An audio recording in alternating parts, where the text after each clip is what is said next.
Hello നമസ്കാരം. നമ്മുടെ കോട്ടയം ജില്ലയിലെ ഫുഡുകളെല്ലാം നല്ല സൂപ്പറാണേലും പക്ഷെ കോട്ടയത്ത് ചെന്ന് കഴിഞ്ഞാൽ പൊതുവേ റെസ്റ്റോറൻ്റൊക്കെ വളരെ കുറവാണ്.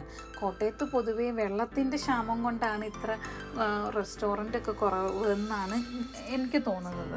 വളരെ കുറച്ച് റെസ്റ്റോറൻ്റൊക്കെയാണ്, വിരലിൽ എണ്ണാവുന്ന റെസ്റ്റോറൻ്റേ ഉള്ളൂ നമുക്ക് സാധാരണക്കാർക്ക് എപ്പോഴും ഭക്ഷണം കഴിക്കാൻ പാകത്തിനുള്ള, അതുപോലെ തന്നെ നമ്മൾ മലയാളീസിനൊക്കെ ഇഷ്ടപ്പെടുന്ന ടേസ്റ്റുള്ള ഭക്ഷണമൊക്കെ കിട്ടുന്ന റെസ്റ്റോറൻറ്റ്സ് വളരെ കുറവാണ്. അപ്പം ഞങ്ങൾ കോട്ടയത്ത് ചെന്നപ്പോൾ ഒരു നല്ലൊരു റെസ്റ്റോറൻറ്റ് കയറിയപ്പോൾ അത്യാവശ്യം നല്ല സ്പീഷ്യസ് ആയിട്ടുള്ള, നല്ല ഒത്തിരി സ്പേസൊക്കെ ഉള്ള ഒരു റെസ്റ്റോറൻറ്റ്, ഇരിക്കാനൊക്കെ നല്ല കംഫർട്ടായിട്ടുള്ള അപ്പോൾ അത് നല്ല രീതിയിൽ ഇൻറ്റീരിയറിലൊക്കെ ചെയ്ത് കണ്ടപ്പോൾ ഞാനൊരു വീഡിയോ എടുക്കുന്നുള്ളൂ. ഇത് രുചി എന്നാണ് റെസ്റ്റോറൻറ്റിൻ്റെ പേര്.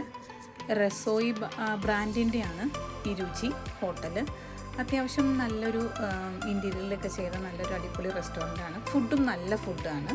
ഫുഡും നല്ലതായതുകൊണ്ടാണ് ഞാൻ വീഡിയോ എടുത്തേക്കാന്ന് ഓർത്തത്. പൊതുവേ കോട്ടയം ജില്ലയിൽ റെസ്റ്റോറൻറ്റൊക്കെ കുറവായതുകൊണ്ട് തന്നെ ഇല്ല എന്നല്ലാട്ടോ ഞാൻ ഉദ്ദേശിച്ചത്. നമുക്ക് ഇരുന്ന് കഴിക്കാൻ പാകത്തിനുള്ള ചെറിയ ചെറിയ ഇഷ്ടംപോലെ കടകളും ഹോട്ടലും കാര്യങ്ങളും ഉണ്ടെങ്കിലും അത്യാവശ്യം നല്ല സ്പേസൊക്കെ ഉള്ളത് കുറവാണ്. ഇവിടെ പിന്നെ 70 പേരടങ്ങുന്ന പാർട്ടിയൊക്കെ സാധാരണ ഇവിടെ നടത്താറുണ്ടെന്ന് പറഞ്ഞു. അപ്പോൾ അതും കൂടി ഒന്ന് പറഞ്ഞേക്കാം എന്നോർത്തു. ഒരു 10-70 പേരുള്ള ബർത്ത്ഡേ പാർട്ടി അതുപോലത്തെ പരിപാടികൾ, ചെറിയ കുട്ടികളുള്ളവർക്കൊക്കെ ചെറിയൊരു പ്ലേ ഏരിയയും കാര്യങ്ങളും എല്ലാം ഉണ്ട് ഈ ഹോട്ടലിൻ്റെ ഉള്ളിൽ. നമ്മൾ ആവശ്യപ്പെടുന്ന ഏത് തരം ഫുഡാണെങ്കിലും അവർ നമുക്ക് അറേഞ്ച് ചെയ്ത് തരുകയും ചെയ്യും. അപ്പോൾ ബൈ.